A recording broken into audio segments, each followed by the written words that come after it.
Hallo und willkommen beim Filmgemaunze. Heute schauen wir uns den Film Gefangene des Universums an. Im Original Prisoners of the Lost Universe, eine UK-Produktion aus dem Jahr 1983 mit 90 Minuten Spielzeit. Und wir stellen uns heute die Frage, naja, das ist ein Trash-Film, ist es jetzt die gute, die schlechte Art von Trash? Also Fragestellung Top oder Flop. Dazu müssen wir uns aber den Film mal genauer anschauen. Wovon handelt der Film eigentlich? Naja, die Story ist jetzt nicht so umfangreich. Es handelt eigentlich Moderatorin einer makabren TV-Sendung in Amerika, LA, keine Ahnung. Besucht einen Wissenschaftler, der ein irrwitziges Gerät erfunden hat, nämlich einen Materietransporter. Das im Hintergrund dann gerade irgendwie in LA, wo das Ganze beginnt, gerade ein Erdbeben herrscht, ist hier Mittel zum Zweck, denn nachdem er das Gerät eben vorführt, wie er irgendwelche Sachen in eine andere Parallelwelt mit dem Materietransporter rüberschickt, ja, kommt das Erdbeben, es kommt eine Erschütterung und der ganze Professor, Doktor von und zu fällt in den Materietransporter in die andere Welt und ist weg, schwupps. Und da steht dann die Carrie und weiß erstmal nicht, was sie machen soll, aber sie hat ja zuvor einen Verkehrsunfall gehabt mit Dan, dem Handwerker, ja, einfach nur Dan, der Handwerker, und der kommt dann auch zufällig, weil er wegen dem Unfall natürlich keine Vor... Egal, lange Geschichte.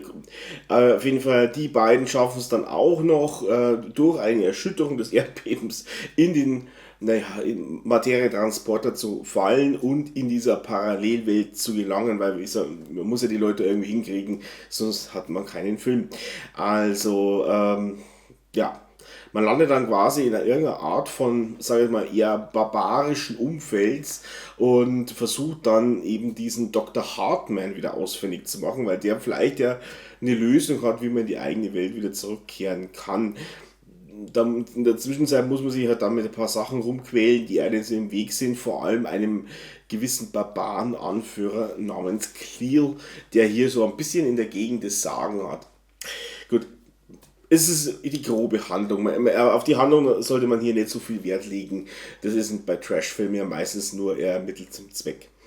Ähm, Das Ganze wird eigentlich auch sagen wir mal, vom Kinoplakat und ein bisschen als Science-Fiction-Film beworben, aber bis auf den Materietransport und die Tatsache, dass der Film ja eben so auf einer Art Parallelwelt spielt, hat das eigentlich mit Science Fiction relativ wenig zu tun. Das Ganze würde ich jetzt eher dem Genre Fantasy zuordnen und da ganz definiert dem Low Fantasy Genre. Also man bewegt sich hier eher im Bereich günstiger italienischer Produktionen aus der ersten Hälfte der 80er Jahre. Regie führte hier übrigens Kultregisseur Terry Marcel, der bereits 1981 einen wirklichen Trash-Cult-Film veröffentlichte, nämlich Hawks the Slayer. Und das war jetzt wiederum auch Fantasy, aber das war schon dann eher tendenziell High Fantasy. Wir erinnern uns ja gerne zurück, ist auch heute noch ein richtiger Klassiker, toller Film, aber um den soll es ja jetzt nicht hier gehen, sondern immer noch um Gefangen des Universums.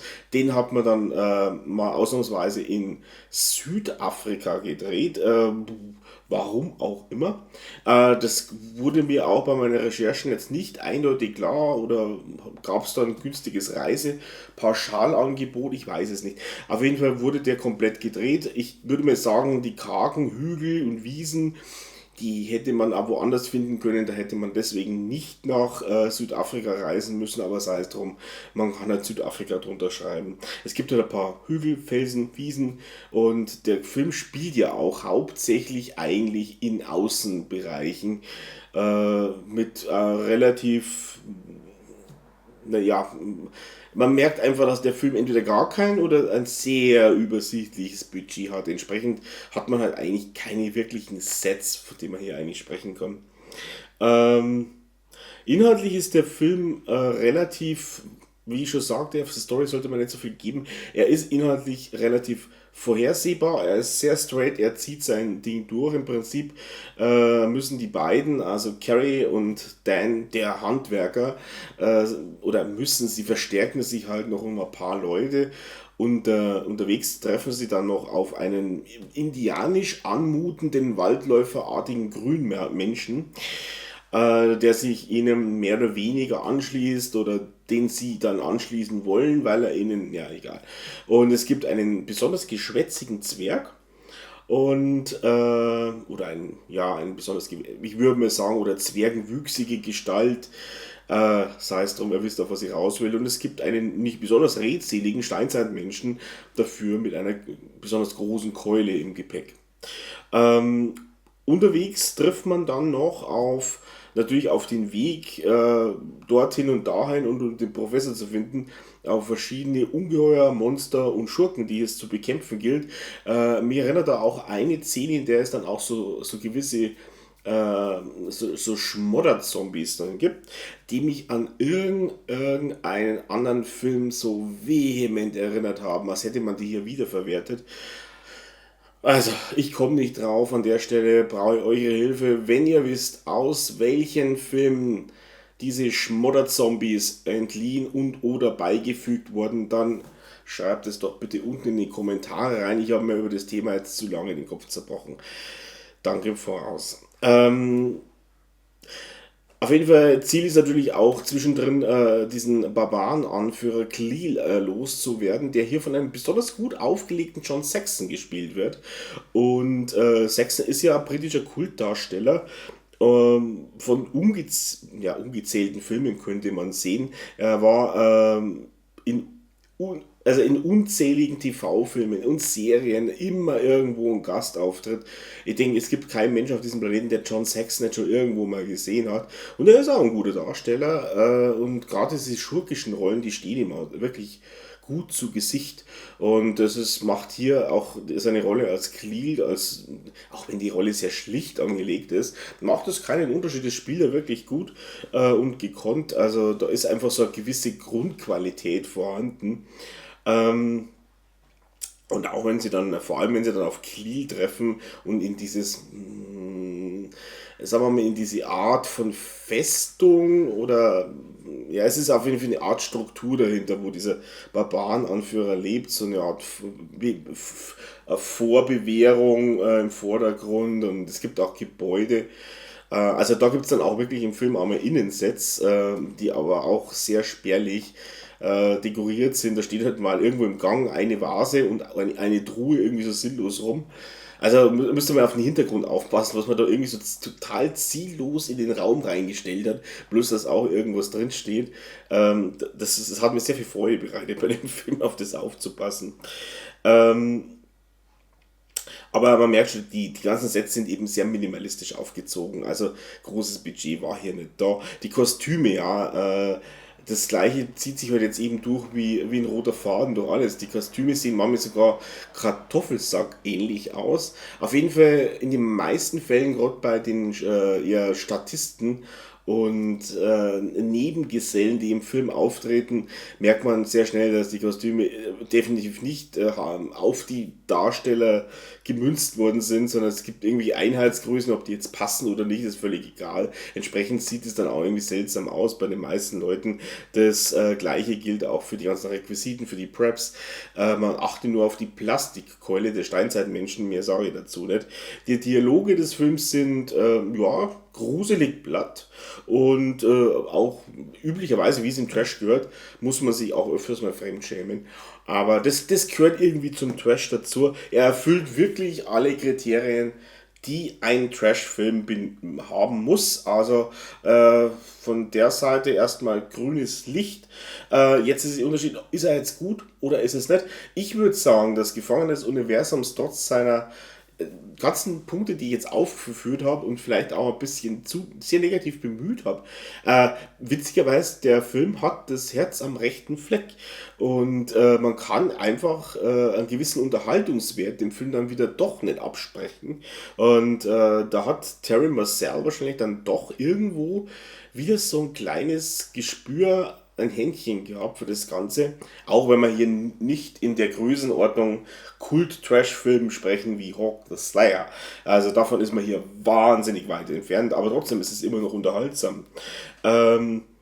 Und man sollte sich hauptsächlich im Prinzip ja, das gilt für jeden Trash, aber stellt euch nicht zu viele Fragen. Fragt zum Beispiel nicht, warum Dan der Handwerker plötzlich der große Schwertmeister ist. Oder erfreut euch dann lieber an so Tatsachen, dass zum Beispiel am Anfang vom Film, man sieht ja Dan, den Handwerker, und Carrie zu dem Anwesen des Professors fahren in Los Angeles und beide fahren rechtsgesteuerte britische Fahrzeuge. Ja, komisch irgendwie, ne, für UK-Produktion, aber egal. Also, während andere Trash-Produktionen ja gerne mal irgendwie bekannte Themen aus bekannten Filmen aufgreifen, Sharknado zum Beispiel, vielleicht irgendwie so dieses Haifisch-Szenario. Aber wie gesagt, es gibt auch Beispiele für ganz bekannte Filme, die dann als Trash-Film, Asylum ist also sehr bekannt für das Ganze. Aber ist es hier eher der Fall, dass man sich eigentlich gar nicht bemüht darum, sondern eigentlich gleich ansetzt. Vorlage sind ja eigentlich die gleich im gleichen Budget spielenden italienischen Produktionen ähnlicher Machart. Und also wer quasi an diesen italienischen Low-Fantasy und Low-Budget-Produktionen seinen Gefallen findet und sich solche Filme auch mal gerne zwischendrin mal anschaut, der kann hier eigentlich schon getrost mit zuschlagen und ein Auge riskieren. Ihr habt ja auch noch John Saxon dabei, der lohnt sich ja eigentlich auch immer, dass man einen Film einschaltet. Und besonders betonen will ich dann noch Harry Robertson, der ja bereits mit Terry Marcel Drehbuch und Musik bei Hawk the Slayer beides geteilt hat, ist auch hier wieder dabei, sowohl für Drehbuch, aber auch hier wieder besonders auch für die Musik, und die hat mir äußerst gut gefallen. Wieder schöner Einsatz, einige analoge Synthesizer, die mir sehr gut gefallen haben. Aber auch richtig nette Scores, die auch gut hängen bleiben, gut reinpassen, schmiegt sich an. Kann man nichts sagen, ich habe eine gewisse Schwäche für solche Sounds. Mag jeder selber empfinden, aber wie gesagt, er versteht, das ist so dieser typische Sound, dieser 80er Sound aus diesen Filmen. Und wo stehen wir dann irgendwo hier? Es ist, für mich ist es so die Kategorie wahrscheinlich, der Film ist so ein Guilty Pleasure. Aber man kann einfach seinen Spaß haben mit dem Film, und mehr braucht doch ein Trash-Film auch gar nicht. Also ich gebe dem Film 6 von 10 möglichen Punkten, und das ist für mich völlig okay. Ich denke mal, das ist immer noch gut genug bewertet. Übrigens, bevor wir jetzt dann zum Abschluss kommen, haben wir ja noch die Darsteller, die ich jetzt natürlich wieder nicht erwähnt habe. Wir haben Dan, den Handwerker. Der wird ja gespielt von Richard Hatch, den die meisten von euch wahrscheinlich kennen als Captain Apollo aus der ursprünglichen Kampfstern Galactica Serie und Filme. Ja, der taucht hier auch wieder auf. Dann haben wir Carrie, gespielt von Kay Lance, die könnte man vielleicht kennen aus dem ersten House-Film, Haus, das Horrorhaus, oder auch der Serie Der Nachtfalke. Dr. Hartman wird gespielt von Kenneth Handel. Und ganz interessant, wir haben hier noch als Malachi Peter O'Farrell und Ray Charlson als The Green Man. Das sind beides Darsteller, die eben von Terry Marcel auch schon in Hawk the Slayer benutzt wurden, mit dabei waren. Auf jeden Fall, die haben eine Reunion hier, 2 Jahre später, im Gefangenen des Universums, Wahnsinnsfilm. Also ich würde jetzt nicht sagen, wir haben am Anfang des Films gesagt, Top oder Flop. Ist es Top oder Flop? Ich würde sagen, es ist okay. Also ich will weder in die eine Extrem noch in das andere schicken. So, das war's von meiner Seite mit diesem Beitrag. Ich wünsche euch jetzt viel Spaß mit eurem nächsten Film. Vielleicht einen netten Trash-Film aus den 80ern. Zwischendrin kann das durchaus Spaß machen. Ich wünsche euch was, bis zum nächsten Mal und ciao.